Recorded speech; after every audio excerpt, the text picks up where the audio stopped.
Boker Tov à toutes et à tous. Mon cher Rabbeinu alav Shalom, quand il était en haut avec Akadosh Baruch Hu, il a appris qu'Am Israël a fauté dans la faute du veau d'or. Akadosh Baruch Hu dit à Moshe, descends, regarde ce que ton peuple a fait. Et mon cher Rabbeinu supplie à Akadosh Baruch Hu, déjà en haut, de ne pas faire du mal au Am Israël. La question qui se pose, c'est comment ça se fait qu'Akadosh Baruch Hu a dit à Moshe, tu peux prendre les tables de la loi avec toi. Puisque il y avait déjà un doute, est-ce que la liaison avec Am Israël était bonne? Est-ce qu'on casse le contrat? On ne casse pas le contrat? Et Moshe Rabbeinu lui-même, quand il descend, il rentre dans le camp où le Ham Israël se trouve, il voit le veau d'or, ben, il casse les tables de la loi devant tout le monde. Alors pourquoi tu les as pris pour les casser? La Gemara nous dit que cette histoire est venue nous apprendre quelque part aussi comment on fait teshuva. Vous savez, des fois, quand quelqu'un fait quelque chose de mauvais dans sa vie, agit mal, a eu un problème de couple, un problème d'éducation, un échec personnel, dans sa vie professionnelle aussi. Quand on fait une petite erreur à notre avis, on se dit dans notre subconscience, c'est pas grave, je vais m'en sortir. Je me suis pas trompé si grave. Baruch Hashem, c'est pas parti trop loin. Et ça, cette idée, elle nous empêche de faire une teshuva. Parce qu'on dit, tant mieux, ça s'est arrêté ici, on n'est pas parti trop loin. Mais des fois, quand l'homme est tombé en bas, quand il s'est vraiment cassé la figure, c'est là où il est conscient de son problème qu'il affronte. Et il dit, mais où je suis arrivé? Et ça, Kadosh Baruch Hu voulait que Am Israël comprenne. Que quand Kadosh Baruch Hu va avec toi, il te dit, t'es mon fils, tu ne peux pas profiter de cet amour d'Hachem pour t'éloigner tellement. Tu dois savoir qu'à un moment, on paye ces problèmes. Et Akadosh Baruch Hu a remercié mon cher Rabbeinu d'avoir cassé l'étape de la loi. Parce qu'en cassant l'étape de la loi, Am Israël, quelque part, a perdu leur résistance. Ils ne pouvaient plus résister. Ils se sont dit, on n'a plus rien qui nous lie avec Hachem.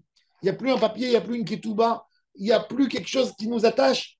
On est perdu. Et quand tu te sens perdu, c'est là que tu es obligé de t'attacher. On le voit même dans la vie. Malheureusement, des fois, quand les gens perdent un parent, ils font un rapprochement vers la religion. Pourquoi? Parce que la personne, dans sa tête, tant que son père est vivant, il dit, même si je suis éloigné du fait que je suis attaché à mon père et mon père pratique, alors je me sens encore proche. Mais quand il voit tout d'un coup qu'il n'y a plus de point de repère, que si lui n'attrape pas la Torah, eh ben, il va être trop perdu. Alors là, il essaye de se rattraper.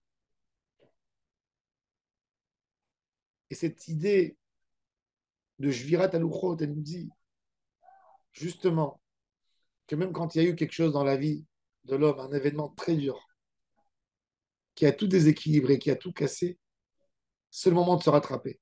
C'est le moment de faire un effort et de faire un cheshbon, un nefesh, de, de s'accrocher à Kadosh Baruch Hu, de revenir et de faire sa tchouva. De la même manière que la faute du veau d'or nous a fait comprendre nos limites, qu'on ne pouvait pas se permettre trop.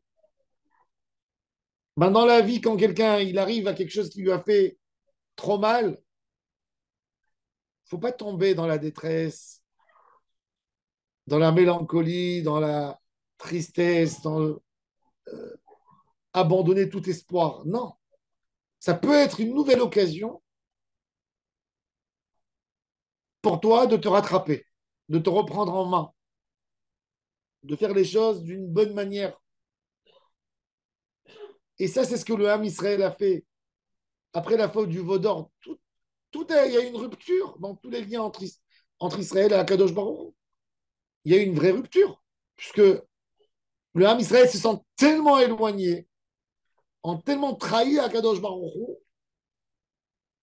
et ben pour eux, quand ils ont compris leur faiblesse, ils ont compris que ça ne suffit pas d'aimer Hachem pour être des bons juifs. Voilà la preuve. On a aimé Hachem. On est sorti d'Égypte. On a reçu la Torah il y a 40 jours. Et quand même, on a fauté dans la faute du Vaudor. C'est-à-dire qu'il y a un travail à faire. C'est-à-dire que ce que nous avons chez nous n'est pas suffisant pour se défendre contre le Yetzirara. Ça, Am Israël a compris quand Moshe a cassé l'étape de la loi. C'est-à-dire, il a dit, il y a un prix à payer. Quand on s'éloigne, il y a un prix à payer. Et ça aussi, ça doit rentrer dans notre tête, apprendre.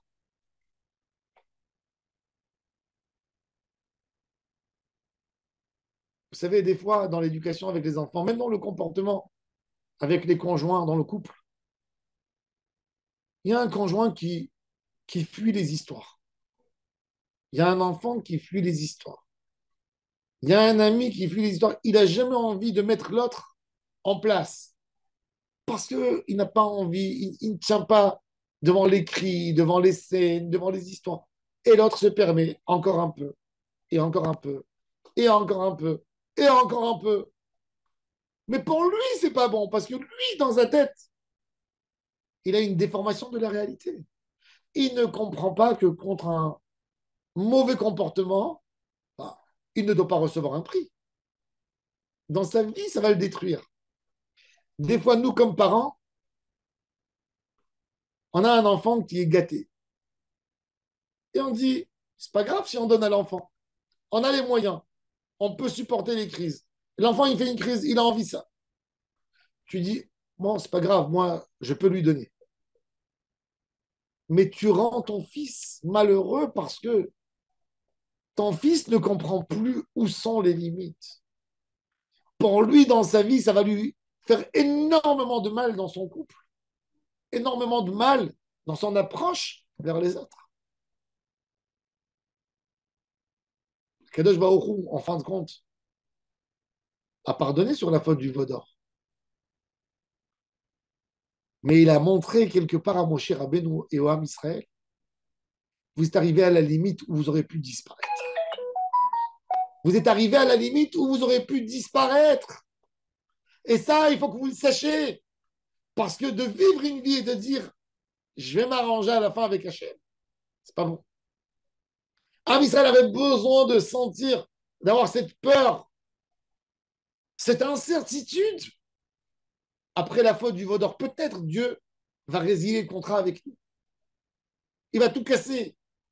Il ne voudra plus de nous. Et Ham Israël pleurait. Et c'est pour ça qu'on attendait tellement le Mishkan, pour nous montrer qu'il nous repardonne, qu'il revient vers nous. Et ça, c'est un sentiment dans l'homme qu'il est obligé, que tu dois faire attention. Tu vis une vie de couple et tu te permets de blesser, de vexer, de dire des méchants mots. Et tu crois que parce qu'on ne te répond pas, alors ta vie est heureuse. Mais c'est faux.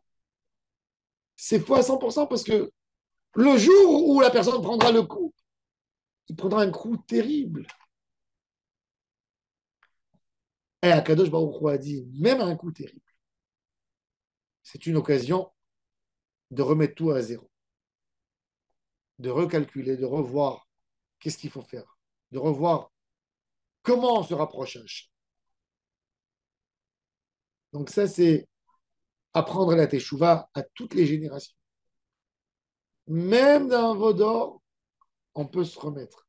Si on sait comment demander pardon. Si on comprend qu'il y a une faute, il y a une faute. Et les dimensions des fautes, c'est pas les mêmes. Donc, Akadosh Baruch Hu, Izakenu, l'Achzor B'Tshuva Shlema, Izakenu, la chouve et lave, de comprendre ce qu'on fait, ce qu'on a à faire. La chimie Azrin, dans le Votchemo, Baruch Adonai, l'Olam. Amen et Amen.